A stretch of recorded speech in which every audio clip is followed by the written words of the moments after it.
आज एक बड़ी इंटरेस्टिंग टॉपिक पे बात करेंगे कि ना स्टॉक मार्केट इंडिया के अंदर में इसमें काम करना क्या चाहिए। देखिए ये बड़ा लंबी डिस्कशन है, उसके अंदर आपको एक एस्पेक्ट बताने वाला हूँ, सिर्फ एक एस्पेक्ट। ये एक एस्पेक्ट है, ये नहीं मैं कह सकते कि ये बाकी सारी भी चीजें हैं।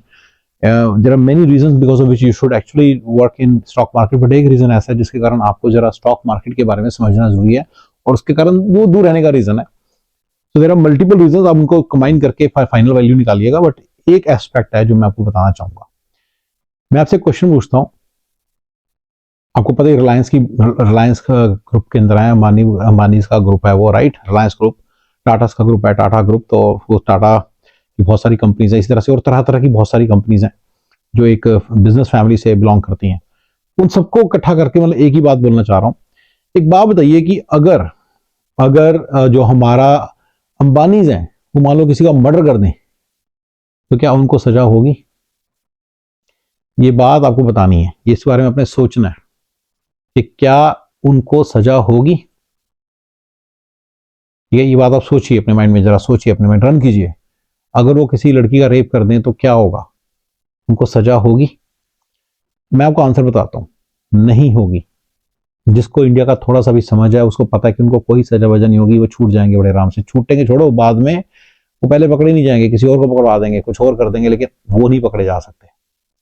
अब आप मुझे बताइए कि अगर वो इनसाइडर ट्रेडिंग कर रहे हैं, मान लो, यानी कि उनका स्टॉक नीचे जा रहा है ऊपर जा रहा है, उसके रूल्स वायलेट हो रहे हैं, वो नीचे जाने पे उनको पता रहता है कि अब हमें न्यूज आने वाली है। ट्रेडिंग क्या होती है? इनसाइडर ट्रेडिंग क्या होती है कि एक न्यूज आने वाली है कि भाई ये कल को अच्छी अर्निंग्स की न्यूज आने वाली है तो स्टॉक ऊपर जाने वाला है। ऑब्वियसली कंपनी के सारे के जो अंदर के जो एग्जीक्यूटिव्स हैं उनको तो पता है इस बात का।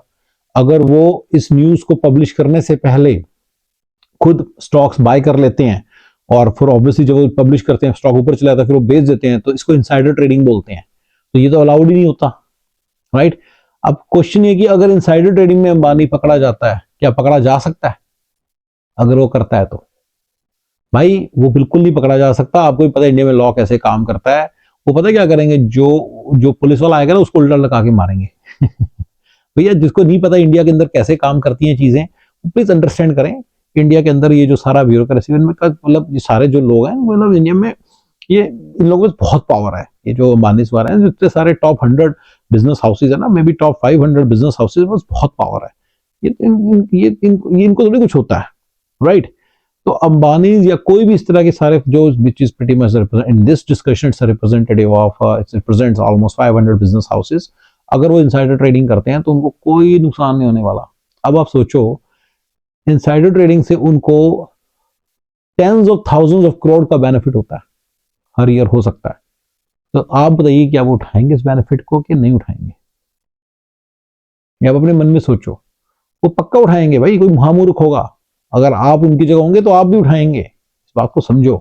तो इसलिए इनसाइडर ट्रेडिंग वो पक्का करते हैं, वो पक्का करते होंगे, तो पक्का सवाल नहीं पैदा होता ना करें। तो उनका कुछ बाल भी बांका नहीं होना, किसी ने उनको कुछ कहना ही नहीं है। जब कुछ कह ही नहीं सकता कोई तो वो क्यों नहीं करेंगे? तो जब वो इनसाइडर ट्रेडिंग करते तो आपके पैसे जो फाइनेंशियली आपकी पॉकेट में जाने थे वो उनकी पॉकेट में जाते हैं, right. Because you use formulas and you use so many things. वो अंदर बैठे उनको नॉलेज हर चीज की, उससे पैसा उठा लेते हैं। तो आपको कोई बेनिफिट, मतलब आपको जो बेनिफिट होने के चांसेस होते हैं वो कम हो जाते हैं, यू सी। तो आपको इस बात को समझना है कि आप तो सिर्फ एक मोहरा है स्टॉक मार्केट में। असली प्लेयर तो बैठे हैं, बिजनेस हाउसेज बैठे हैं, वो कमाएंगे, आप थोड़ी कमाओगे उतना। उन्होंने कमाना है तो आपके पैसे, आपके हिस्से के पैसे जाने उधर, राइट। इस बात को जिसको समझ में आती है ना, वो इस बात को समझेगा कि थोड़ा सा स्टॉक मार्केट को जरा take it with a pinch of salt. Don't think of it as something that is being conducted very fairly and very conducted very fairly and in a very legal fashion, ठीक है। मैं ये नहीं कह रहा कि दूर हो completely, there are so many reasons जिसके कारण आप उसके अंदर जाइए। क्योंकि आप अगर धीरूभाई अंबानी को ट्रैक कर लें, मान लो आपको पता हो कि उसने खरीदने वाला है, तो आप फिर आप भी खरीद सकते हो, तो आप भी ऊपर चले जाओगे। जो बंदा मुझे राकेश झुनझुनवाला इन सब की स्टोरी सुना के कहता है ना, देखो जी इसने ऐसे स्ट्रगल किया, ऐसे सब कुछ नहीं है, वो इनसाइडर ट्रेडिंग कर रहे हो सकते हैं बड़े आराम से, ठीक है ना। वो बिल्कुल कर रहे हो सकते हैं, बिल्कुल कर रहे होंगे। अगर उसकी जगह कोई और होगा तो वो जरूर कर रहा होगा 100%। राकेश झुनझुनवाला स्पेसिफिकली बोलना अच्छा नहीं होता, इट्स नॉट राइट, ऐसे किसी के बंदे के नाम के आगे। वो पक्का उसकी जगह कोई और, अगर आप उसकी जगह होंगे तो आप जरूर करते, जरूर करना था आपने। तो इसलिए ऐसी स्टोरी से मोटिवेशन लेना कि एक दिन मैं भी 10,000 करोड़ कमा लूंगा टाइटन के शेयर्स लेके, ये अपने दिमाग से निकाल लो। ये अपने दिमाग से निकाल दो। ये सारी स्टोरीज के साथ ज़्यादा बहने की कोई खास जरूरत है नहीं, ठीक है। आपकी किस्मत में क्या लिखा है वो हम बताएंगे, वो आपसे हम बात करेंगे, और हम यही कोशिश कर रहे हैं कि आप, मैंने शुरू से टारगेट देना स्टार्ट किया अपनी ऑडियंस को कि 25 करोड़ तक आपको, मैं इसको नेटवर्थ इंक्रीज करनी है, और आपको कम से कम 1 करोड़ साल की अर्निंग स्टार्ट करनी है। जब 1 करोड़ साल की अर्निंग होगी और 25 करोड़ आपके पास नेटवर्थ होगी, तो आपकी जो चाल है ना आपकी बदल जाएगी, और आप एक रिच लाइफ जिएंगे ना, तो आपको पता चलेगा रिच लाइफ होती क्या है। अगर आप इंडिया में बैठे हैं तो, अगर आप अमेरिका में बैठे हैं तो $1 मिलियन ईयर आपको अर्न करने हैं, और आपकी नेटवर्थ कम से कम 10 मिलियन होनी चाहिए। दैट्स व्हेन यू रियलाइज की what it's all about. Alright guys, thank you.